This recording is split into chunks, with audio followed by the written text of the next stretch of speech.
Seja muito bem-vindo ao Conversa Diária. Aqui no meu, no seu, no nosso bate-papo leve, descontraído e cheio de boas histórias para contar. Aqui a gente fala de tudo um pouco, como aquela boa conversa entre amigos. E hoje nós vamos falar de arte. O nosso convidado é bauruense, porém ele tem um sotaque estrangeiro. Morou muito tempo no Uruguai, mas ele tem muita história boa para contar para a gente, inclusive com a sua arte. Fez muita coisa aqui em Bauru e ele vai trazer para nós muitas informações. Ele é professor doutor de artes visuais. Vamos conversar então com o artista plástico José dos Santos Laranjeira. Seja muito bem-vindo ao Conversa Diária. Obrigada por aceitar o nosso convite. Eu que agradeço a oportunidade de estar aqui com vocês, falando a respeito da minha realidade, da minha trajetória, né?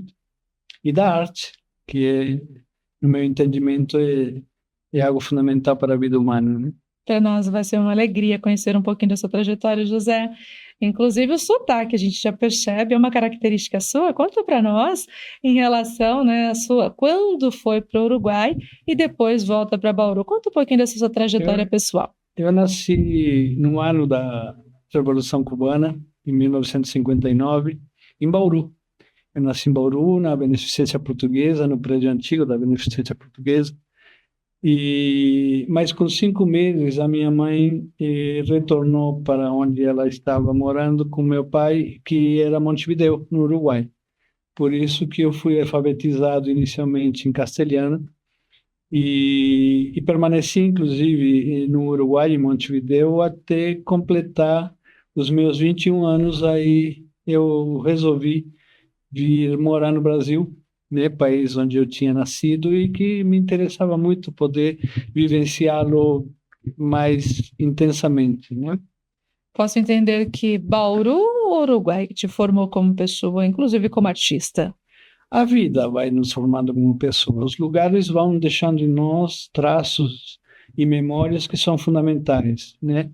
O período que eu permaneci no Uruguai é um período fundamental na formação de qualquer indivíduo, né? Porque justamente o processo da infância, da adolescência, até chegar no estado adulto, né? São vivências fundamentais que muitas vezes são determinantes até para a trajetória que essa pessoa vai ter. Agora, o Brasil foi fundamental mesmo, eu chegando aqui com 21 anos, foi fundamental pelo oferecimento de oportunidades que o Brasil me ofereceu, para dar continuidade aos meus estudos, poder me afirmar como artista, as perspectivas que surgiram a partir da minha chegada aqui em Bauru foi fundamental para fazer o meu percurso, né?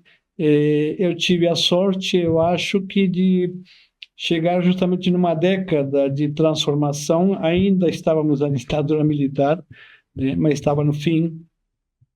E já havia, né, indícios de uma grande mudança que realmente ocorreu com a redemocratização do Brasil, ou seja, a reconquista da democracia no Brasil. E isso trouxe transformações fundamentais em todas as áreas, principalmente no âmbito da cultura, das quais eu acabei usufruindo um pouco desse processo, né? A transformação cultural que ocorreu na década de 80 até hoje deixa traços fundamentais da cultura que nós temos hoje, né? Laranjeira, e como que foi o contato com a arte aqui na cidade? O contato aqui na cidade de Bauru foi muito bom.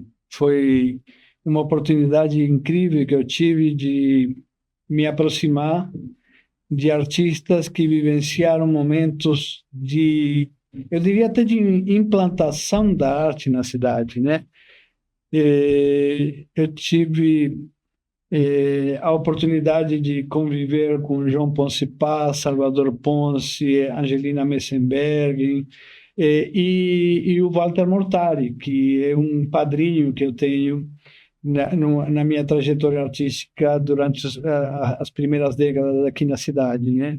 Eles foram fundamentais para gerar até a identidade da arte aqui na cidade durante o século XX, né?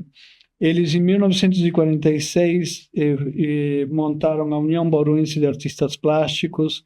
Eles formularam até a possibilidade de nós termos e realizaram, né, os primeiros salões de artes de Bauru, onde vinham, inclusive, artistas de várias cidades como Santos, São Paulo, Campinas. Eles foram fundamentais para tecer, digamos assim, a estruturação da produção artística aqui na cidade, né?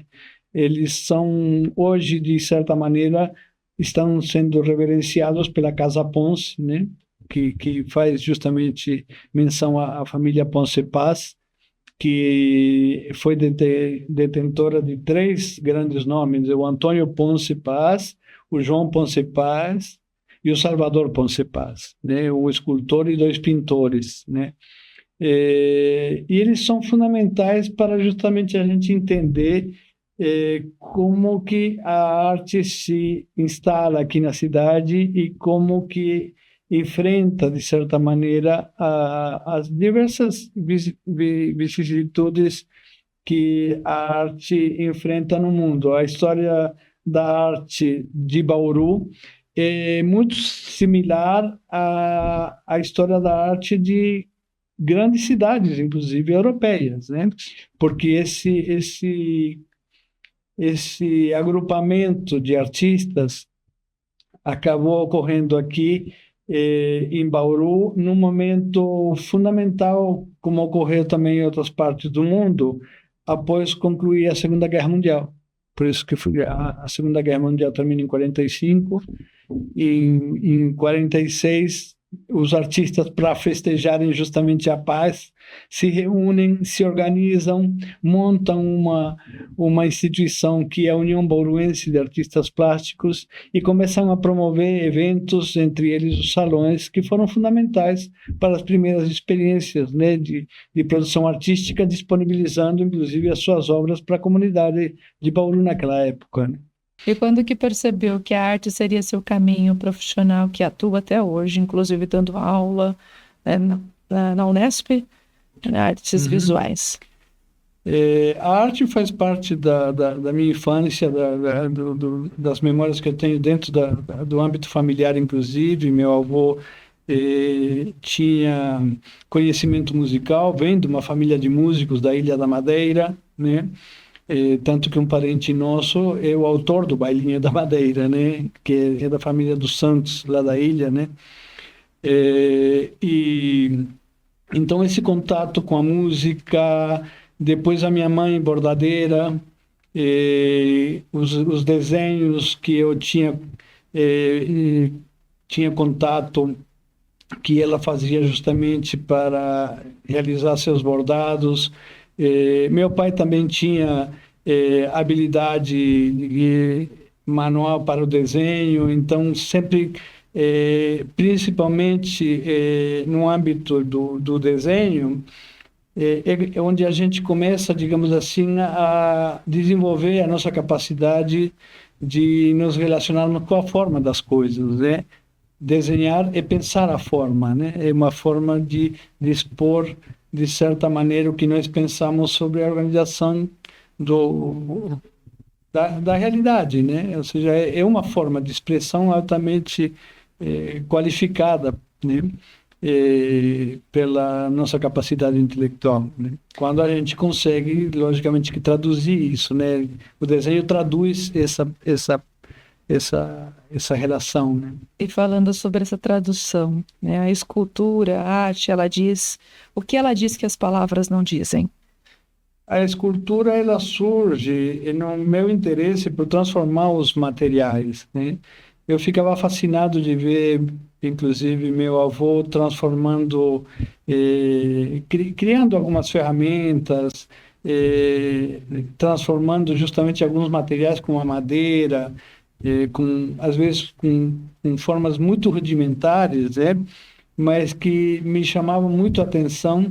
E teve até um vizinho meu que me chamou me fez ter atenção sobre a forma que ele trabalhava para transformar a madeira. Ele era escultor, e isso foi fundamental porque foi algo que me, digamos assim, me fui atraído, né? Foi como se tivesse um imã, né? É, e, e me interessei, comecei logicamente com canivetes, com pequenas faquinhas, né? A trabalhar em cabos de vassoura, em pedacinhos de madeira.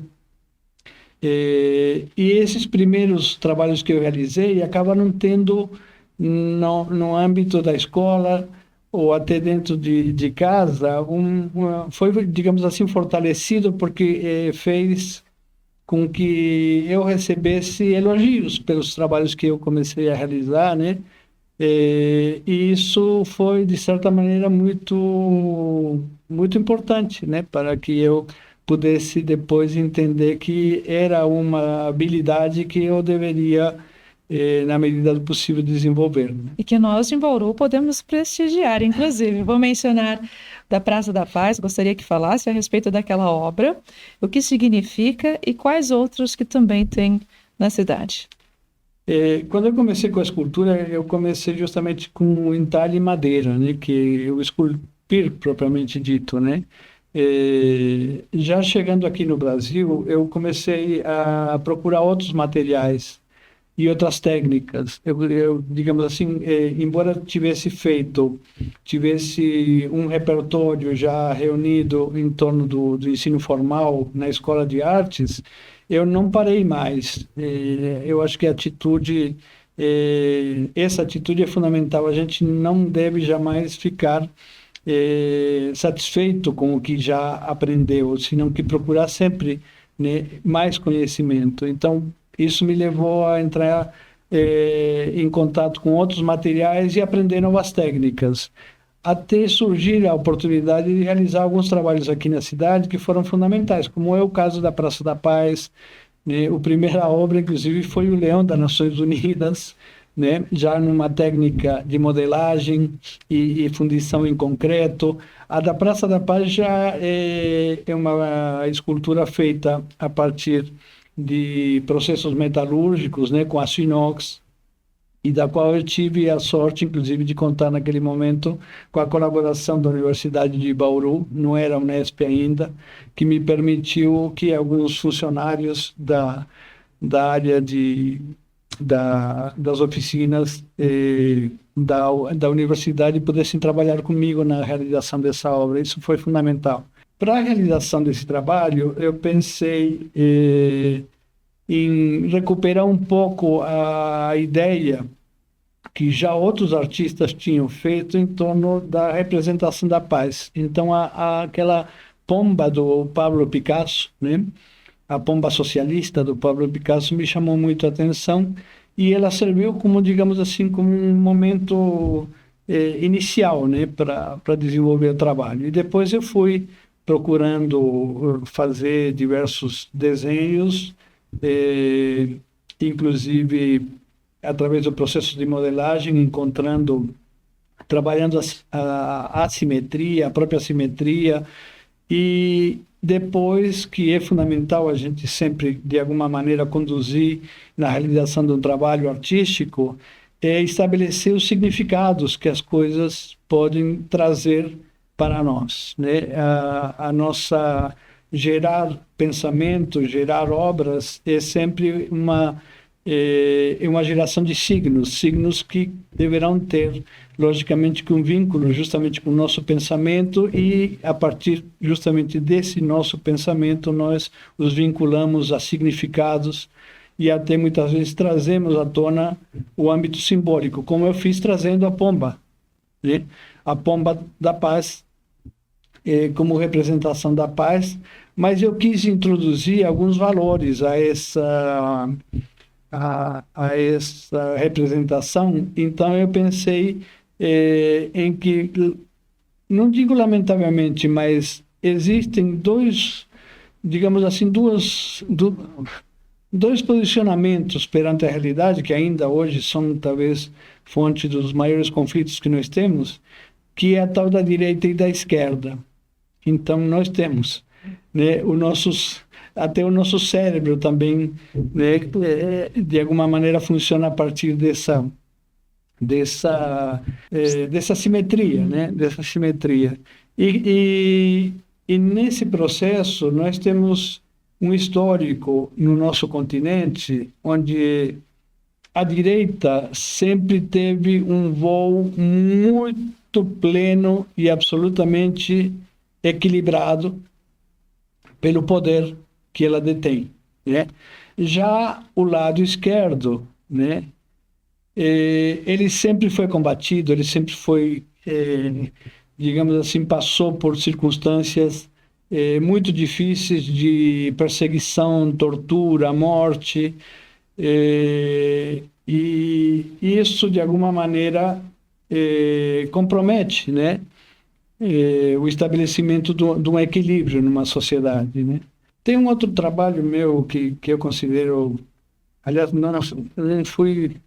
não sou eu que considero ele como importante, mas tive uma ocasião onde ele foi escolhido como um dos trabalhos mais significativos que eu realizei, que é o painel, um mural que tem na frente do Cemitério da Saudade, na Avenida Rodrigues Alves.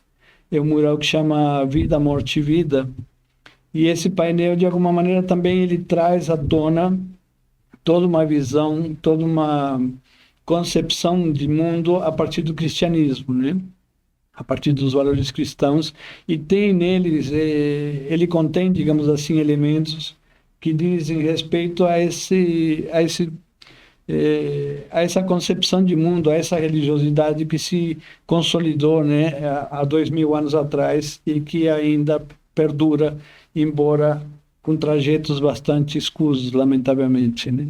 Das nossas particularidades sensíveis, né, como sociedade, como cultura, e para a nossa cidade, como é que vê essa valorização, dessa importância? Eu imaginei, quando eu comecei a fazer os primeiros trabalhos aqui na cidade, que estava abrindo um ciclo, né, virtuoso de produção artística, principalmente no âmbito urbano, né? Lamentavelmente, isso não teve continuidade, né? Não houve mais, não se deram mais oportunidades para que a cidade ganhasse muitos monumentos, ou alguns monumentos, são poucos, né? Lamentavelmente a gente tem um acervo bastante restrito de obras, né? É um esforço muito grande, porque lamentavelmente não temos muitos estímulos, né? Embora existam até leis de estímulo, mas não tem surtido um efeito, no meu entendimento, aceitável. O senhor menciona sobre estímulo, já aproveitando essa deixa, também é professor na Unesp, na área da artes visuais. Uhum. Como procura estimular, então, esses alunos para que eles também consigam chegar nos seus objetivos e até mesmo contribuir com a sociedade? E por que decidir para a carreira acadêmica? A carreira acadêmica, ela foi fundamental para eu poder aprimorar, inclusive, o meu trabalho artístico, porque ela te obriga, de certa maneira, a você se atualizar e permanecer estudando permanentemente, né? Então, esse contato com o conhecimento é fundamental para o desenvolvimento da tua atividade docente.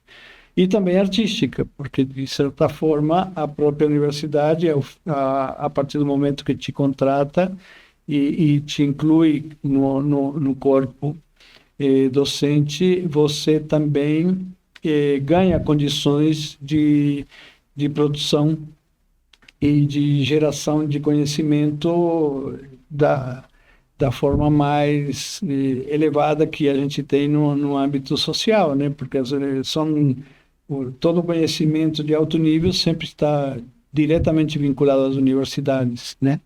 Às faculdades, a quem realmente estuda e reúne o conhecimento e observa a realidade e repensa essa realidade com profundidade, né? Com instrumentais próprios que somente a ciência nos permite usufruir, né? Nós vamos fazer o seguinte, nós vamos para um rápido intervalo, nós tomamos uma aguinha e responde para a gente logo mais, tudo bem? Tudo bem. Então nós vamos para esse rápido intervalo, mas voltamos já. Você fique com a gente, não saia daí. Até mais.